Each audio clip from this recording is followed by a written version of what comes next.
Territorio Reportaje. Porque todos tenemos una historia que contar. Con el periodista Agustín del Castillo.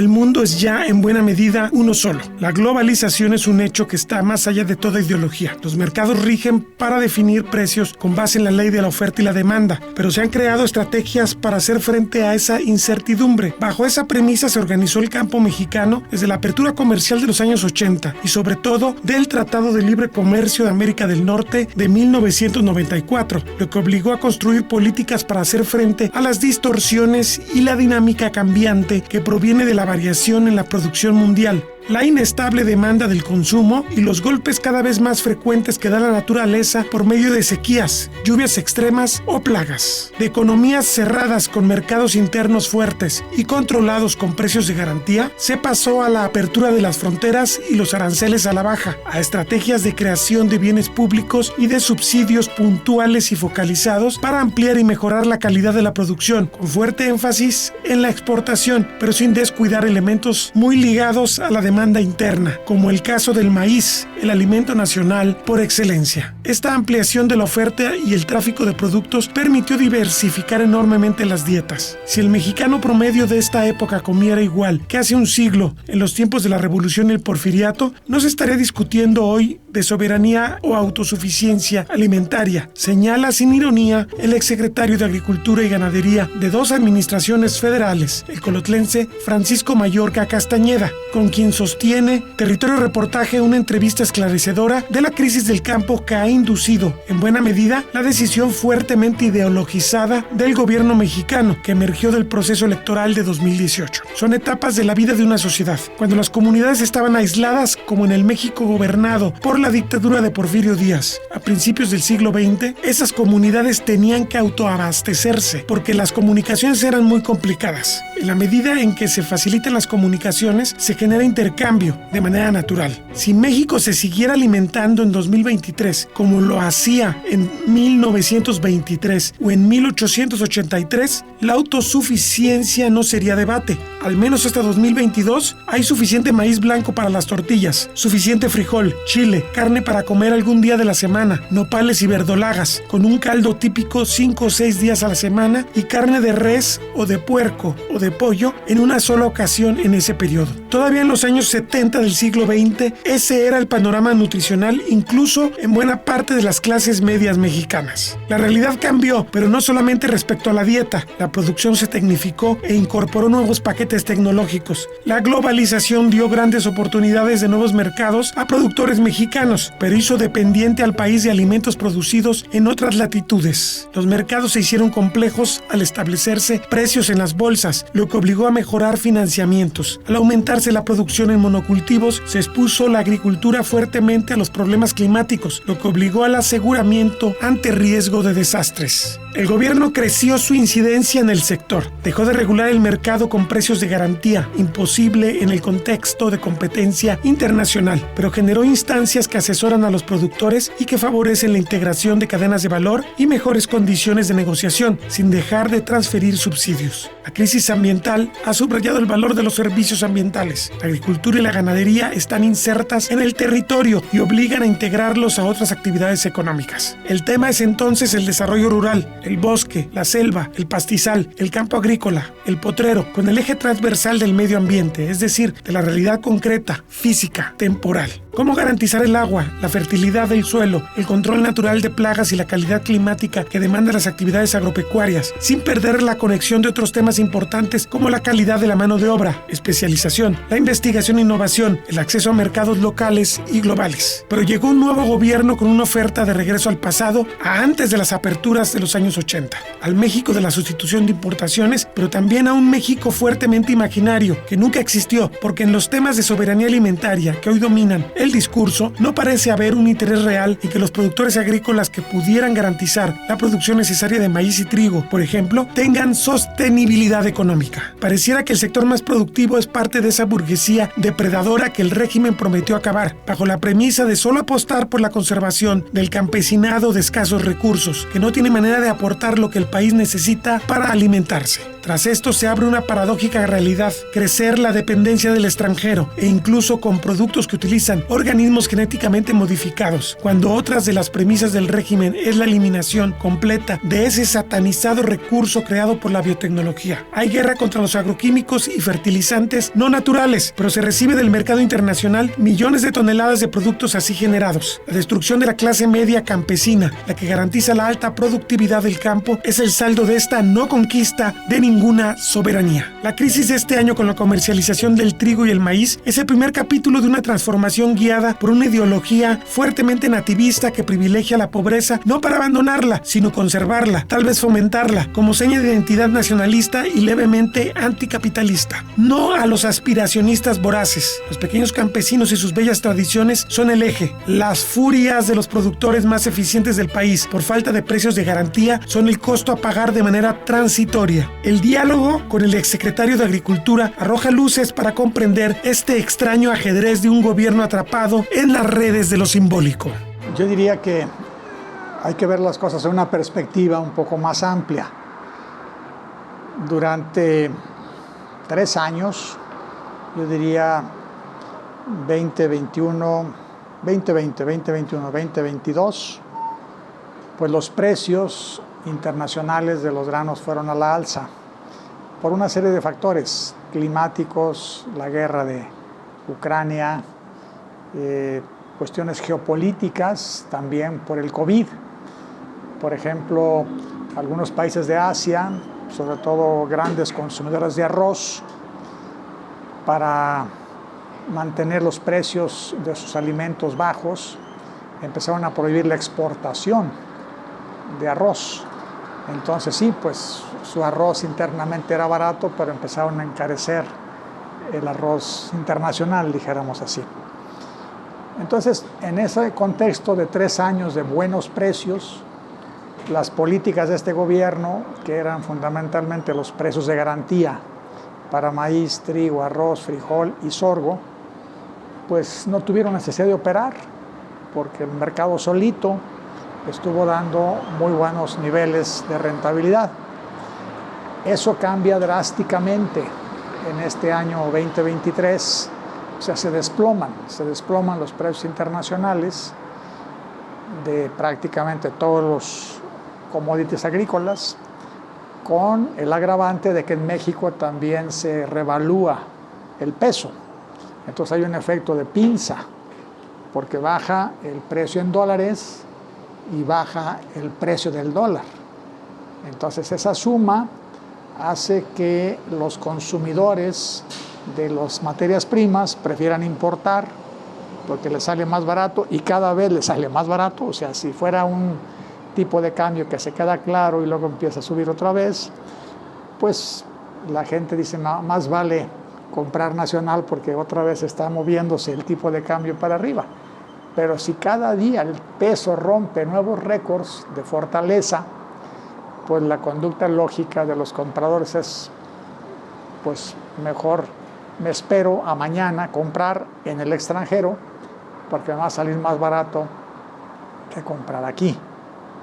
Entonces, bueno, pues no hay mercado para la producción nacional, y lo que ha ofertado el gobierno a través de Segalmex pues es para una parte muy pequeña del conjunto de la producción, y está orientado por sus reglas de operación a los pequeños productores. Estamos hablando de que las cosechas grandes de Sinaloa, de maíz, de Tamaulipas, de sorgo y maíz, y de Sonora y Baja California de trigo, pues están generadas por productores grandes que no caben en los esquemas de Segalmex de precios de garantía. Aunque el gobierno, por las presiones sociales, ha aceptado, dijéramos, flexibilizar sus criterios, de todas maneras la oferta es muy grande. O sea, en Sinaloa estamos hablando de más de 5 millones de toneladas, y la oferta de Segalmex es comprar 1 millón de toneladas. Entonces quedan 4 millones ahí, dijéramos, en el mercado libre, que no encuentran salida. Entonces sí, México tiene esa variable adicional del tipo de cambio y de políticas públicas que no fueron pensadas para el sector de agricultura comercial. Ayúdeme a entender algo. ¿Qué condiciones geopolíticas variaron en el año 2023 en relación con los 3 previos que hicieron que se abaratara tanto el grano? Bueno, uno, que Estados Unidos tuvo muy buenas cosechas el año pasado. Europa también salió de una sequía muy fuerte el 2022 y empezó a tener mejores cosechas 2023. China ha bajado su demanda de granos y de soya. China es el principal consumidor de soya en el mundo y el principal importador de soya en el mundo. Ha bajado mucho sus consumos porque ha tenido una política de ir comprando inventarios, haciendo inventarios poco a poco. Entonces a él lo agarró, dijéramos, con las bodegas llenas. Y también la política de cero COVID, de confinamiento, hizo que la demanda de alimentos bajara muchísimo. O sea, la gente dejó de salir a los cafés, a los restaurantes, a los lugares públicos y empezó a comer en su casa pues lo mínimo.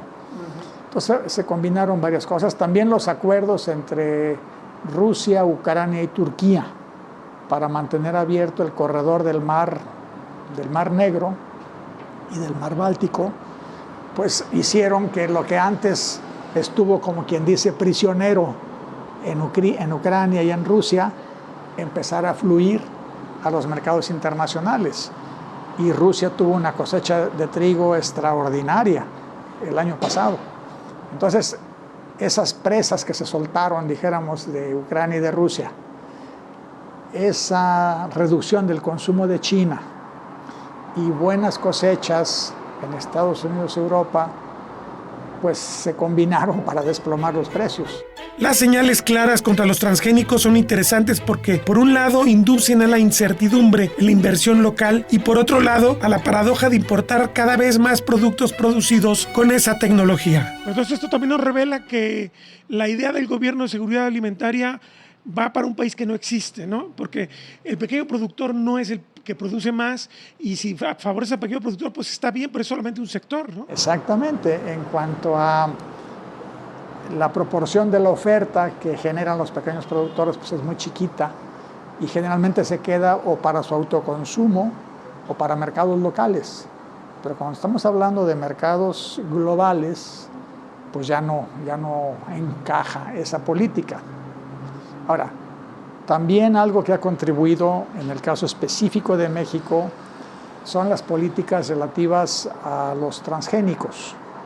O sea, como usted se da cuenta, pues se han emitido diferentes decretos para restringir de alguna manera la comercialización de productos transgénicos y eso ha metido incertidumbre en los compradores. O sea, como se dijo que a partir del 2024 ya no iban a entrar cultivos transgénicos a México, sobre todo maíces, pues eso ha generado incertidumbre y entonces no hay, como quien dice, una visión de largo plazo del sector, sino los actores, tanto los agricultores como los compradores de granos, pues están ahora sí jugando en corto, jugando en el momento, aprovechando las oportunidades del momento, en lugar de estar pensando en una política acordada de largo plazo entre los países, ¿verdad? O entre los gobiernos. Entonces, todo se ha juntado. Me llama la atención porque el gobernador de Sinaloa particularmente estaba llamando a los productores a que fueran a tomar las empresas que no les compran, pero en realidad es no asumir una responsabilidad de algo que ha generado estas políticas restrictivas del gobierno federal. Pues ¿no? Sí, se dan un tiro en el pie, porque si no les compran esas empresas grandes, entonces ¿quién les va a comprar? O sea, sí, es como si yo me peleo con mi cliente y luego como le vendo. Exacto. Es completamente contraproducente esa política, debería ser al revés. ¿Cómo me granjeo a los compradores o cómo los estimulo o cómo llego a un acuerdo con ellos en una forma pacífica y amigable, no aventándoles la caballería. Porque digo, por lo que usted me dice, los grandes compradores están comprando en el exterior. Sí. Porque están comprando más barato. Más barato. Y cada Ahí día es que ley pasa, de oferta y demanda. cada día que pasa es más barato, pues sí.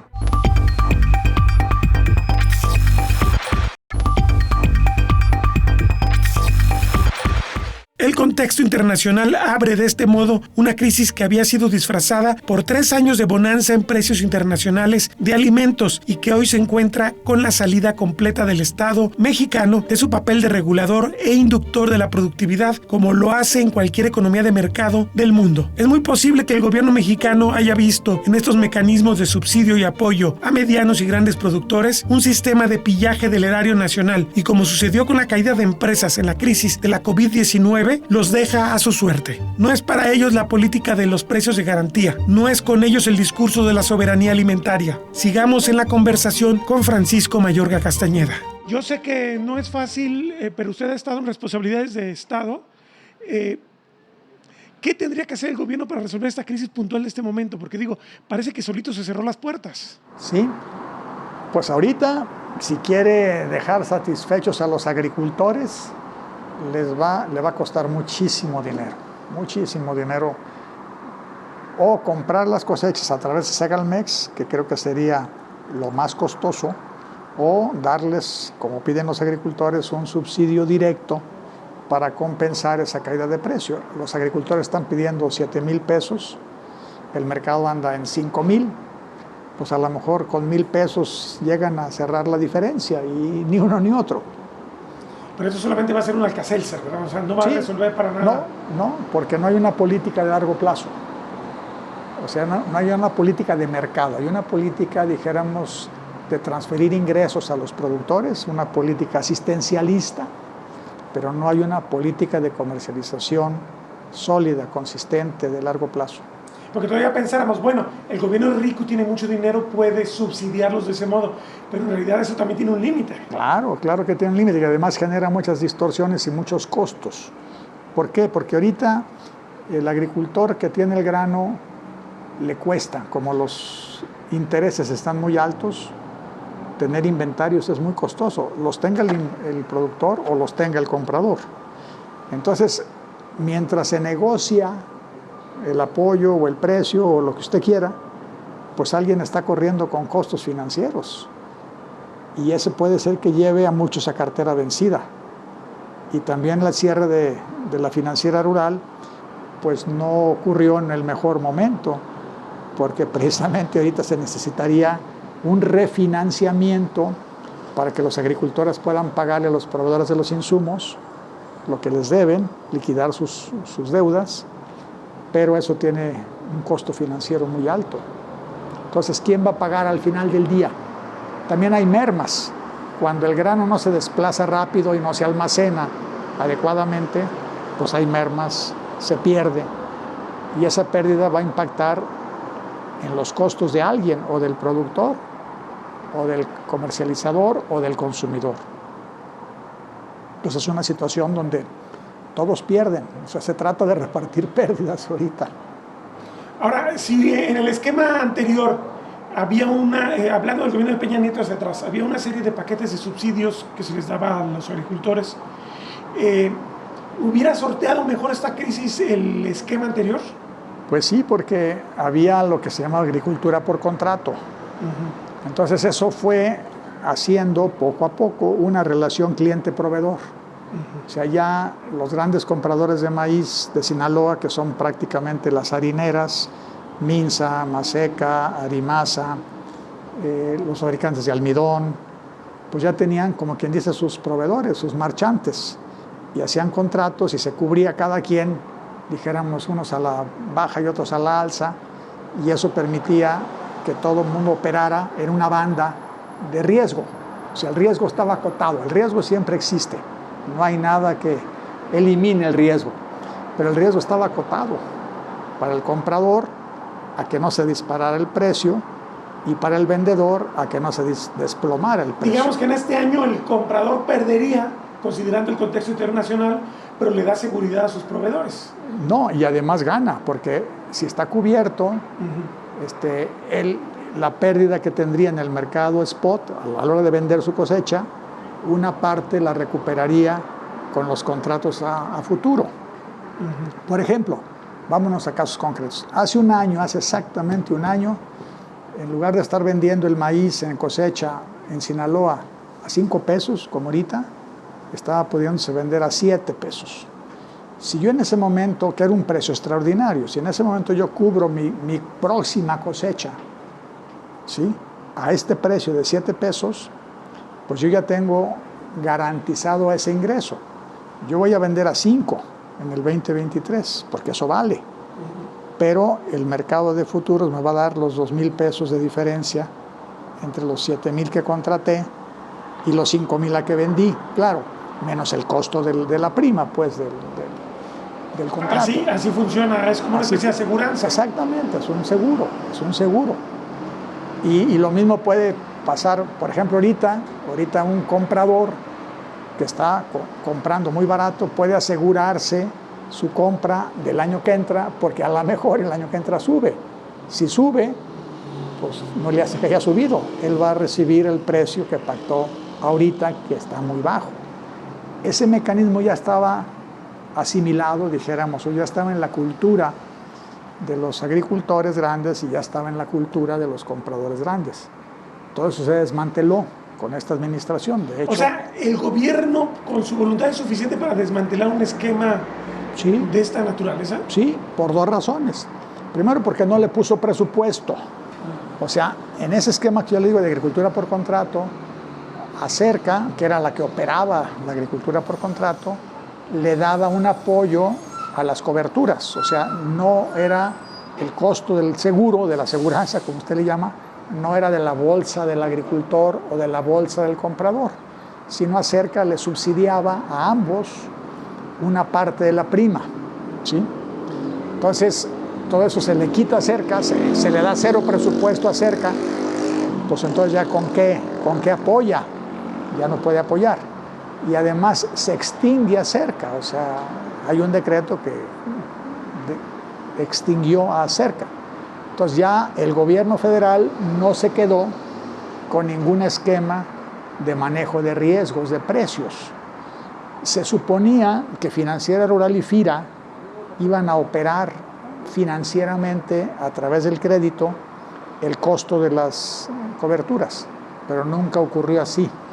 O sea, también a Financiera se le quitó ese dinero, a FIRA creo que nunca se le dio, entonces quedó completamente cancelada la agricultura por contrato con algún apoyo del gobierno.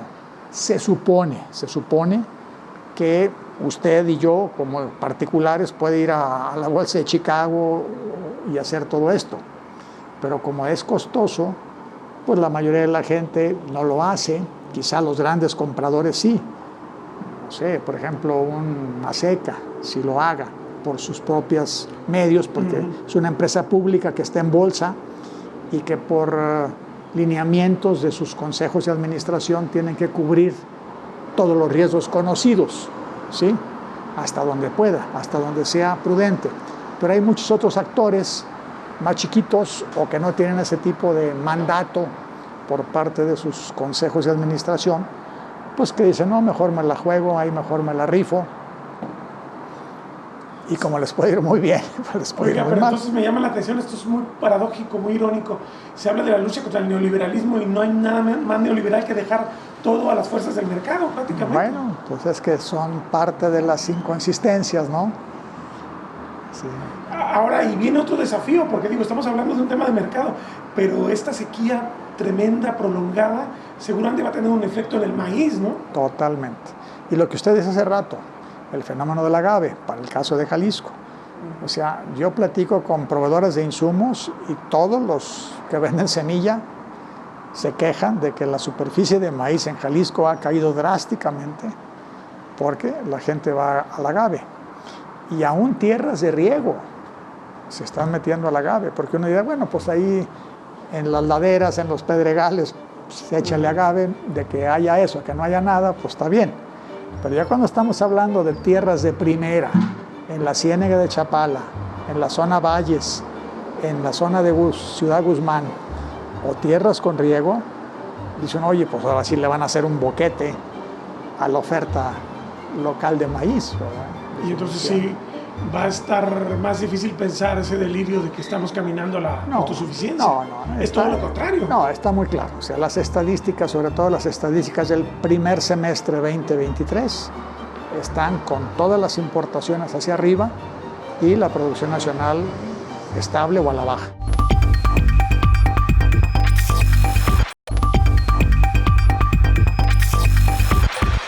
Hagamos una pausa para bajar a lo más local. La alta producción agrícola y ganadera ha tenido en Jalisco a uno de sus bastiones y hasta no hace mucho al municipio de Zapopan, donde además de las transformaciones en las políticas públicas gubernamentales, se enfrentan factores locales que inducen poco a poco al cambio de uso de suelo de tierra altamente productiva ante los incentivos del mercado inmobiliario local. También se enfrenta la demanda de conservación de tierras forestales que son altamente apreciadas, pero carecen de mecanismos de transferencia de recursos económicos para que sus dueños, ejidatarios y pequeños propietarios tomen con toda seriedad ese mandato de la sociedad. Desafíos, crisis y oportunidades, resume el líder de la Unión de Ejidos de la Primavera y presidente del ejido La Venta del Astillero, Juan Rivera Contreras. Sigue siendo un municipio con alta productividad por hectárea, pero tienen problemas muy específicos porque la ciudad la tienen ahí presente ya, ¿no?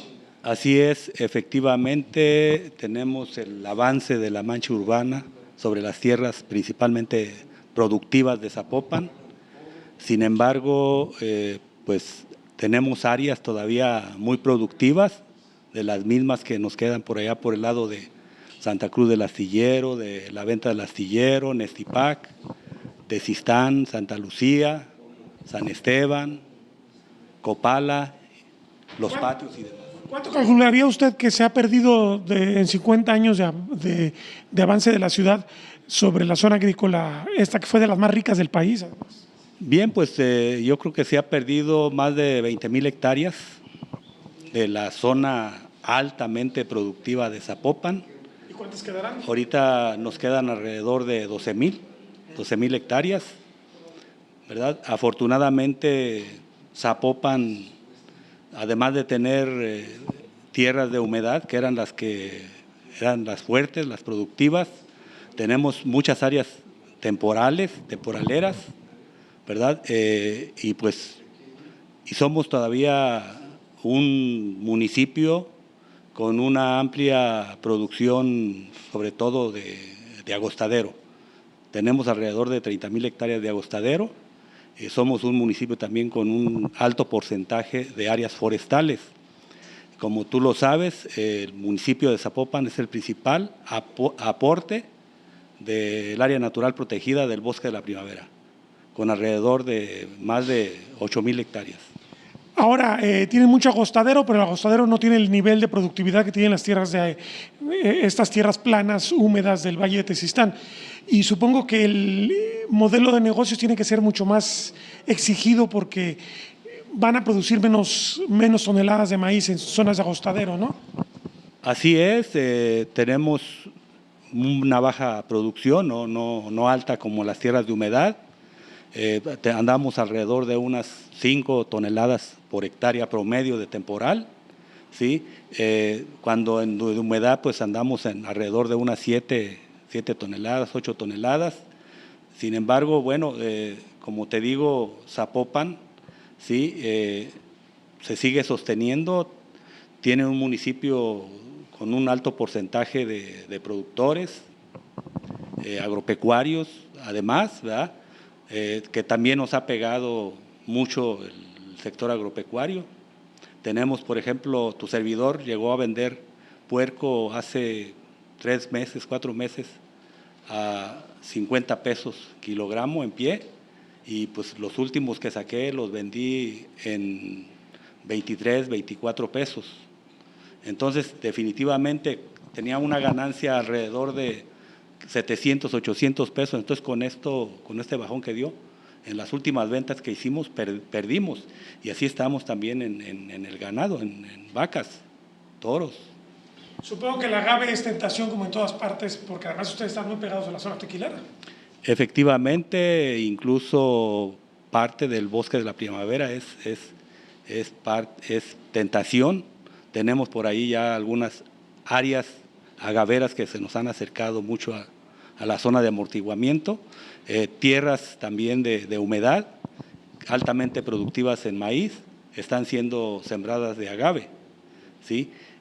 Tenemos el antecedente de que, pues ahorita, por ejemplo, tiende a caer el precio del agave, sin embargo, sí nos está afectando, sobre todo en las áreas forestales, en las zonas de amortiguamiento, en los agostaderos, la siembra de agave.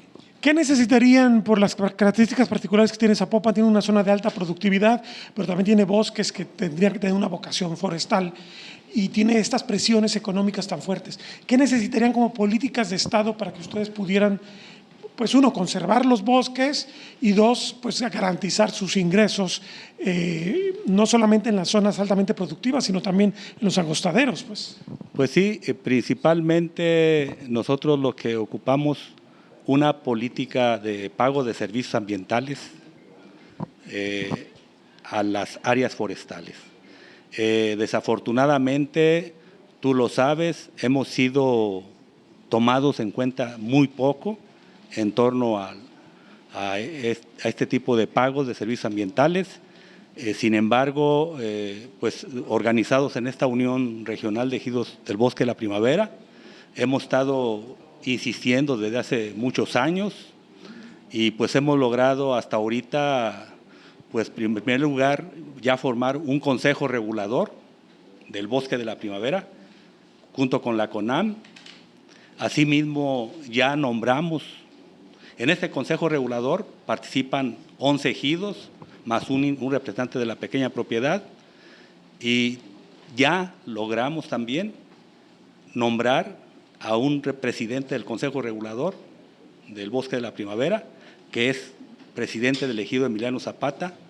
O sea, ya tenemos la oportunidad a ser más representativos en esto. Para llegar algún día a este planteamiento de los servicios ambientales, porque los necesitan ver ustedes convertido en dinero que les llegue para que tú digas, pues bueno, voy a conservar el bosque porque me lo están pagando y es parte de mi predio, así como tengo una parcela agrícola y otro tipo, y mis hatos ganaderos, ¿no? Así es, nosotros como dueños de la tierra vemos que es más importante producir vida a través de la producción de oxígeno, la captura de agua, el carbono, el paisaje y además también vemos que es bueno producir alimentos, pero todavía esta actividad es prioritaria, principalmente cuando estamos tan cerca de la zona metropolitana de Guadalajara, y el paso que sigue es precisar en un plan de manejo acorde a los intereses de la gente dueña de estas tierras, donde les sea más redituable conservar, mejorar y preservar las áreas naturales. En vez de cambiarlas por otro tipo de usos. Así es.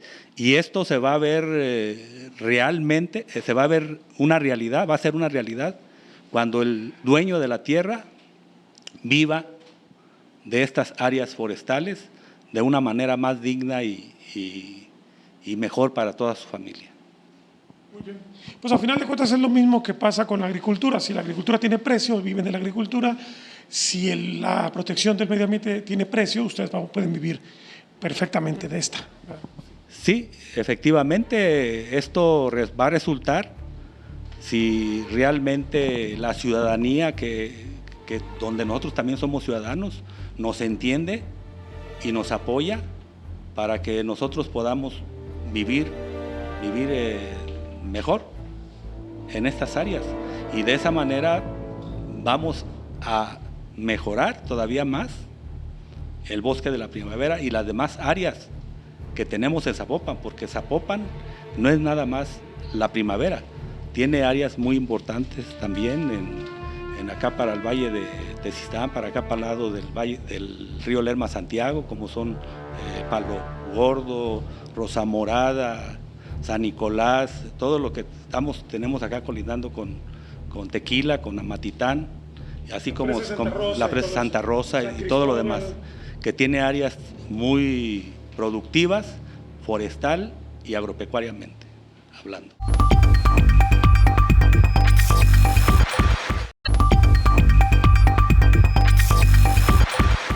Somos lo que comemos. La mesa del mexicano de esta época es el mayor reto para cualquier autosuficiencia, destaca Francisco Mayorga Castañeda. Nadie come ya nada más una vez a la semana o a la quincena carne. Y está el tema de los alimentos que no se pueden producir en México. Tampoco hay suficiente trigo. Los mexicanos redujeron el consumo de tortilla, de maíz y aumentaron el consumo de harinas de trigo. Antes el consumo de arroz era diario y ahora se consume muy poco. Al ir cambiando las dietas, al ir cambiando el poder adquisitivo, al sumarse al trabajo la mujer y la familia a consumir con frecuencia fuera de casa, todo esto genera una transformación enorme. De este modo, hay cosas que se pueden lograr y cosas que no. Por ejemplo, podríamos tener leche fluida para todos, pero a lo mejor no tendríamos suficiente mantequilla para la repostería. Tendríamos que importar mantequilla, aunque todo el mundo tuviera leche. Antes se decía que la leche era buena para todos, ahora que solo para los niños y los ancianos. Entonces van cambiando hasta los conceptos mentales. Si vas a un refrigerador de Oxxo o 7-Eleven, la parte de bebidas quizás sea ya más importante que la de alimentos. A través de bebidas quieren darte un licuado con todos los nutrientes, quieren darte un energizante, quieren hidratarte, y ese tipo de alimentos traen insumos importados. Es decir, si yo quiero una bebida de manzana, no hay suficientes manzanas en México. Las manzanas requieren zonas de frío, entonces las traemos de Chile. Las uvas las traemos de Chile, los duraznos de Chile y de California, pistaches, almendras, cosas que están ya en la alimentación diaria, que recomiendan los nutriólogos. El vino, el aceite de oliva, todos los aceites vegetales los traemos de fuera. Entonces, ¿cómo sustituimos todo eso a la vez cuando tenemos en el cuerpo 50% de lo que se importa? ¿Podemos ser autosuficientes en producción de puercos? ¿Qué hacemos? ¿Cerramos la frontera? ¿Aumentamos la producción? ¿Pero qué le vamos a dar de comer a esos puercos si en este momento importamos millones de toneladas de maíz para ellos? La dieta del ganado cambió. Hace un siglo solo comían pastos, pero además hasta las mascotas ya las hicimos vegetarianas. Perros y gatos que antes eran carnívoros ahora consumen granos, pastas gelatinosas y ciertamente extractos de ave, de pescado, que de hecho son importados, pues son productos muy elaborados. Es verdad que con una alimentación muy sencilla, México podría ser autosuficiente desde hace un buen rato, pero si se complica el cuadro de consumo, si la gente tiene más poder adquisitivo, si está comiendo fuera de casa, cambian demasiadas cosas.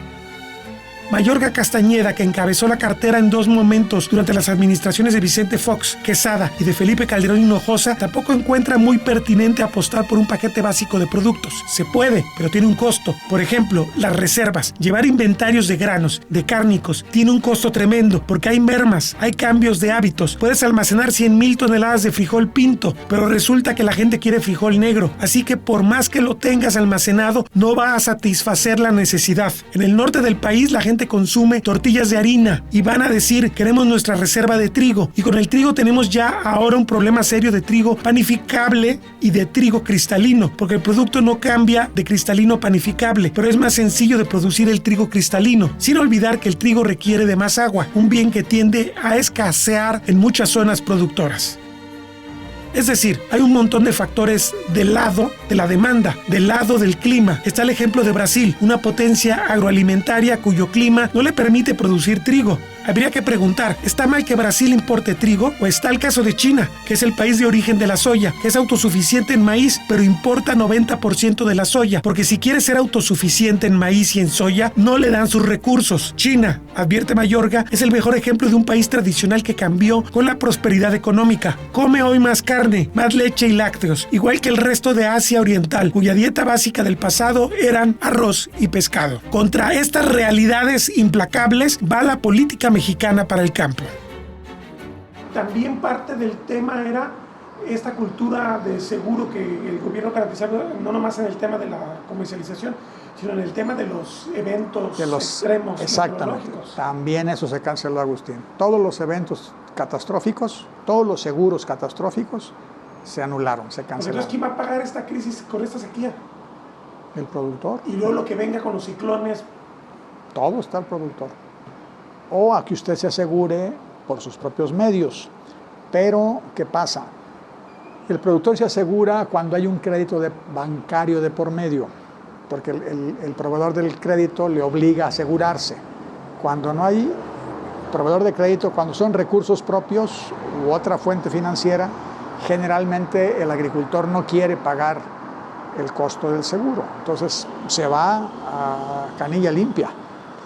Los fondos de aseguramiento, que eran las fórmulas de los grandes agricultores del noroeste o de Tamaulipas, para tener sus propios fondos de aseguramiento, también se les canceló la ayuda.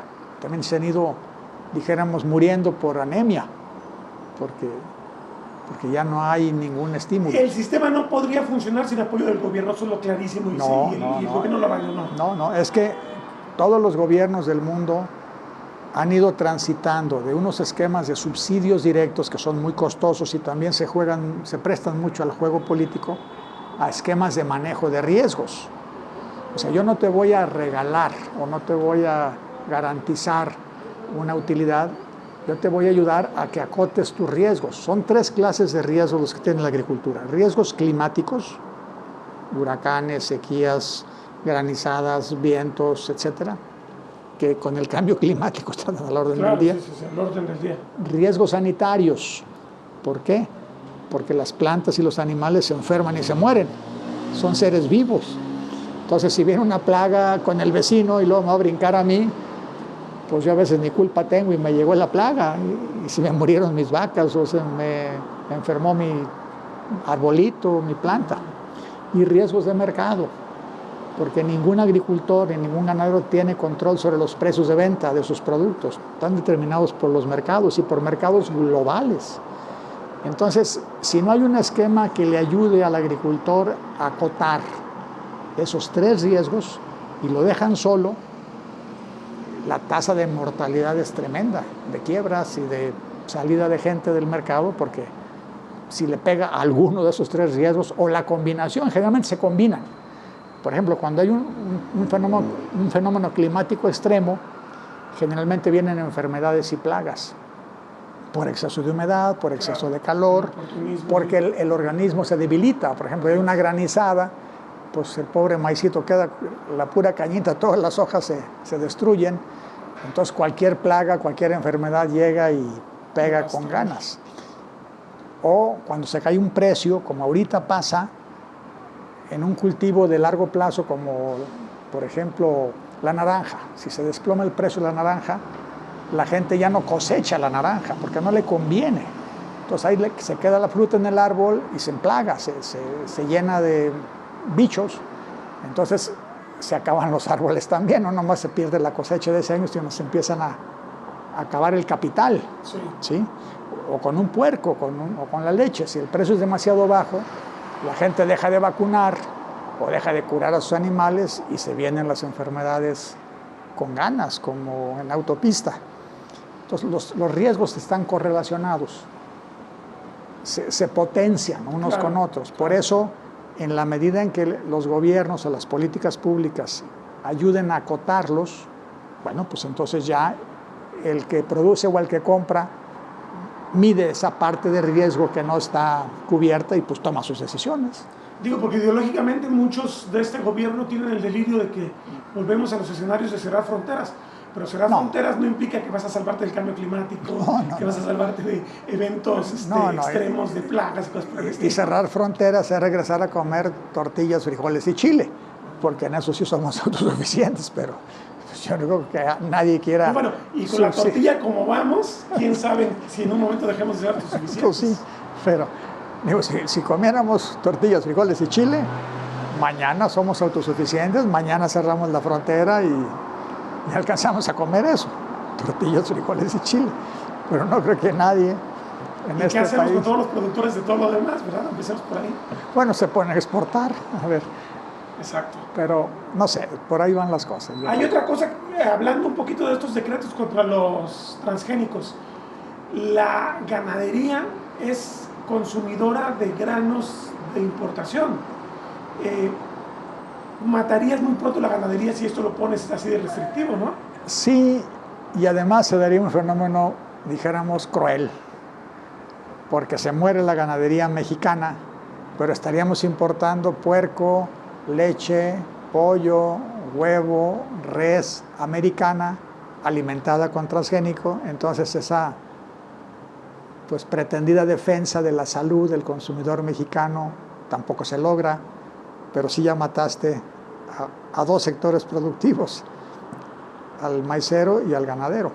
Podríamos decir que si persistimos en esta ruta que tiene el Estado mexicano en este momento, vamos en camino de estas 2 cosas. Totalmente. Además, no se está cumpliendo.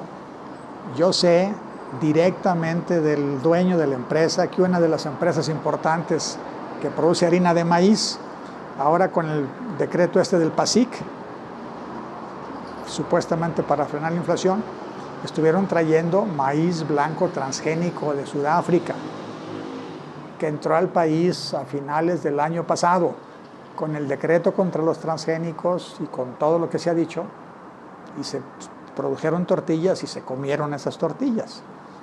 Entonces, si hoy el maíz blanco transgénico de Sudáfrica está más barato, pues se va a traer. Sí, es contradictorio porque dices contra los transgénicos, pero en realidad ya no vigilas tus fronteras con este tipo de decretos. Pues no, porque al revés, lo que tenías de vigilancia lo cancelas o lo reduces al mínimo para paliar la inflación.